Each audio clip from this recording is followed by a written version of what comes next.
Hello everyone, welcome back. आज हम बात करेंगे चैप्टर नंबर 2 की, क्लास 11 ओलंपिक वैल्यू एजुकेशन।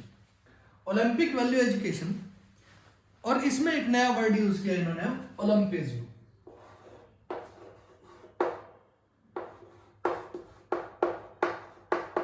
ओलंपिज्म या फिर हम इसको कह सकते हैं Olympic movement.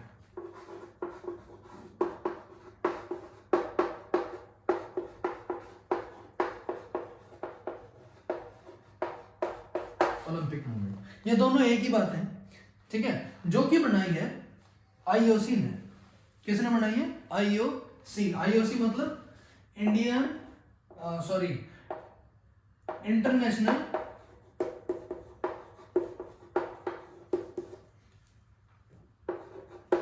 Olympic committee, IOC, international Olympic committee ने बनाई है ओलंपिज्म या फिर ओलंपिक मूवमेंट जिसको हम कह सकते हैं। अब ये है क्या? देखिए, ओलंपिज्म जो है वो एक जरिया है, एक फिलोसफी है कि हम स्पोर्ट्स के थ्रू भाईचारे को बढ़ा सकें, रिलेशंस बढ़ा सकें और प्रमोट कर सकें किस चीज को? फेयर प्ले को, रिस्पेक्ट को, फ्रेंडशिप को, या फिर किसके थ्रू? स्पोर्ट्स के थ्रू, ठीक है। और हटाएं हम चीजों को जो हमारे समाज में कुरीतियां हैं, जैसे कास्ट से लेके डिस्क्रिमिनेशन, एज से लेके डिस्क्रिमिनेशन, सेक्स से लेके डिस्क्रिमिनेशन, कलर से लेके डिस्क्रिमिनेशन, इन सारी चीजों को हटाने के लिए, इन सब को दूर रख के और भाईचारा निभा के और एक दूसरे के साथ खेलना, उसको हम कहेंगे ओलंपिक मूवमेंट या फिर ओलंपिज्म। सिंपल। नेक्स्ट टॉपिक है हमारे पास ओलंपिक वैल्यूज। देखिए, ओलंपिक वैल्यूज जो कि इस चैप्टर का भी नाम है ओलंपिक वैल्यूज। ओलंपिक वैल्यूज हमारे पास जो दी है इन्होंने वो है 3। कौन सी? सबसे पहली है फ्रेंडशिप। फ्रेंडशिप मतलब ब्रदरहुड, भाईचारा।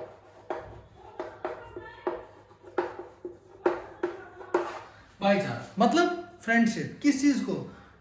कोई भी चीज से हटके या किसी भी चीज को दूर रख के, जैसे कलर है, कास्ट है, उन सारी चीजों को, देश है, नेशनैलिटी है, कुछ मर्जी कुछ नहीं आएगा साथ में।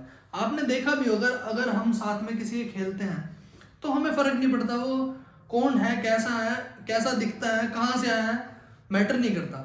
मैटर क्या करता है? वो अच्छा स्पोर्ट्समैन है या नहीं है। तो सबसे पहली जो चीज है ओलंपिक वैल्यू की वो है फ्रेंडशिप, ठीक है। नेक्स्ट आ जाता है हमारे पास रिस्पेक्ट।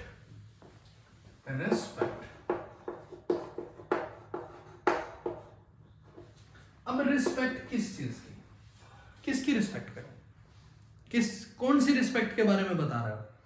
सबसे पहले रिस्पेक्ट करो दूसरों की, जिसमें अगर कोई इंसान आपके पास विद डिसेबिलिटी भी है, विद स्पेशल नीड्स भी है, जिसके अगर उसका एक हाथ नहीं है या पैर नहीं है, कुछ भी उसको प्रॉब्लम हो सकती है, अगर आपके पास वो इंसान भी है तो उसकी भी आपको रिस्पेक्ट करनी चाहिए और उसको अपने साथ इन्वॉल्व करना चाहिए और खिलाना चाहिए, या उसको जो जिस चीज की जरूरत है उसको वो प्रोवाइड करो, उसको एक एनवायरनमेंट दो कि वो भी खेल सके।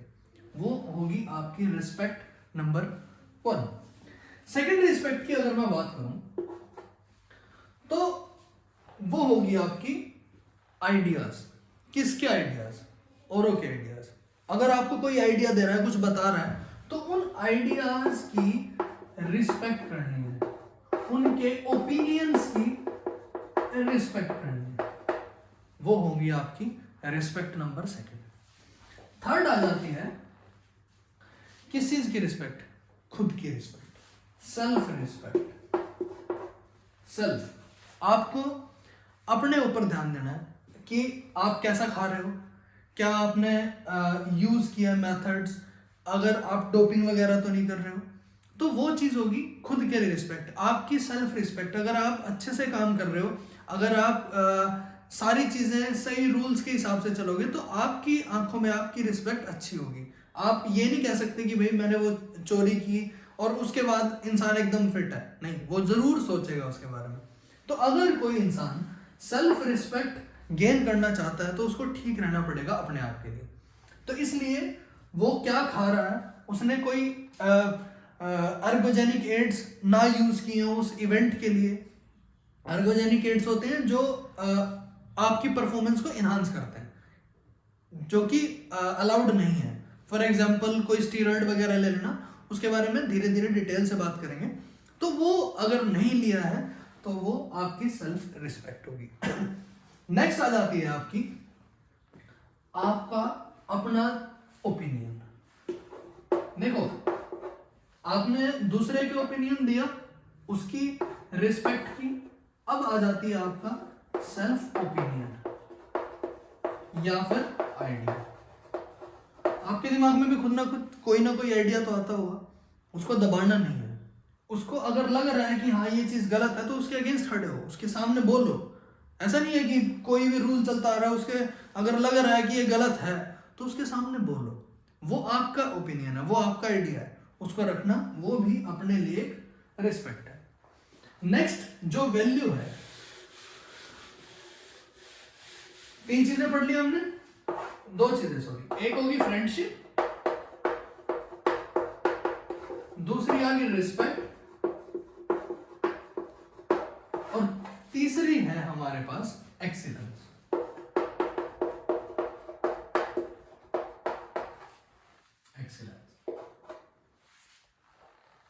एक्सीलेंस का मतलब है लिविंग बेस्ट। मतलब आप जो भी कर रहे हो, कुछ मर्जी कर रहे हो, मैं स्पोर्ट्स से हटके बात कर रहा हूं, आप कुछ मर्जी कर रहे हो, बेस्ट करो, अपना 100% दो। देखिए, विन और लूज यही हो सकता है और कुछ नहीं हो सकता, या इससे अलग कुछ हो सकता है, कुछ नहीं हो सकता। लेकिन वो कहते हैं ना, हार के भी जीतने वाले को बाजीगर कहते हैं। तो क्यों कहते हैं? वो आप अपना 100% दे रहे हो, इसलिए आपने अपने एफर्ट्स जो थे उस काम को करने के लिए वो 100% रखे, इसीलिए एफर्ट्स मायने रखते हैं। वो आपकी एक्सीलेंस मायने रखती है, वही आपकी वैल्यू है। उसी के लिए आप काम कर रहे हैं, उसी के लिए आपको काम करना चाहिए। आपको अपना बेस्ट देना है, जीतना या हारना मैटर नहीं करता। तो चलिए नेक्स्ट बात करते हैं ओलंपिक वैल्यू एजुकेशन की। ओलंपिक वैल्यूज देख ली हमने, अब बात करते हैं ओलंपिक वैल्यू एजुकेशन की।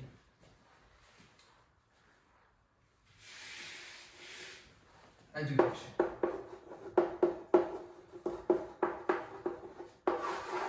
सबसे पहला आ जाता है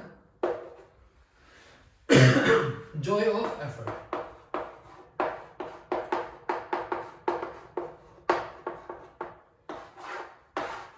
जॉय ऑफ एफर्ट, इससे नाम से समझ में आ रहा है जॉय किस चीज का, एफर्ट का।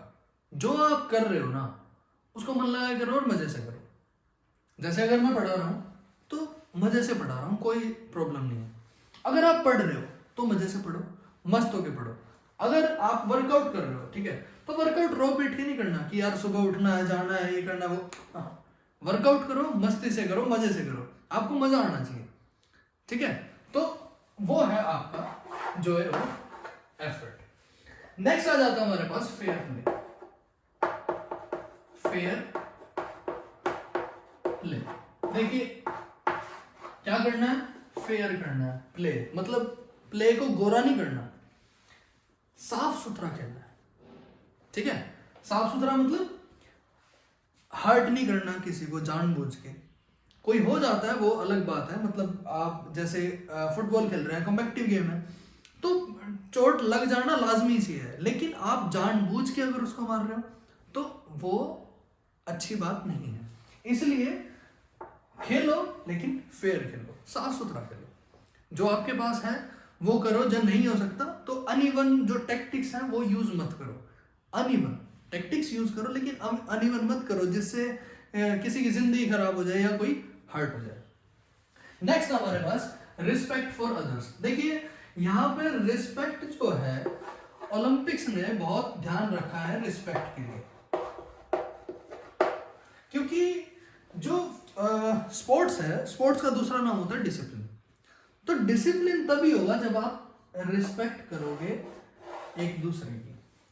तो आपको एक दूसरे की रिस्पेक्ट करनी है, उस जो आपके पास है उसमें काम चलाओ, जो आपके पास नहीं है। फॉर एग्जाम्पल अगर आपने मेहनत नहीं की तो आपके पास वो चीज नहीं होगी, तो आप दूसरे ने मेहनत की उसकी छीनो मत, आप उसकी जो उसने मेहनत की है उसकी रिस्पेक्ट करो और उसको अप्रिशिएट करो कि हाँ तूने मेहनत की और ये तेरे सामने है, जो ये मेडल तेरे को मिला है ये तेरी मेहनत की वजह से मिला है।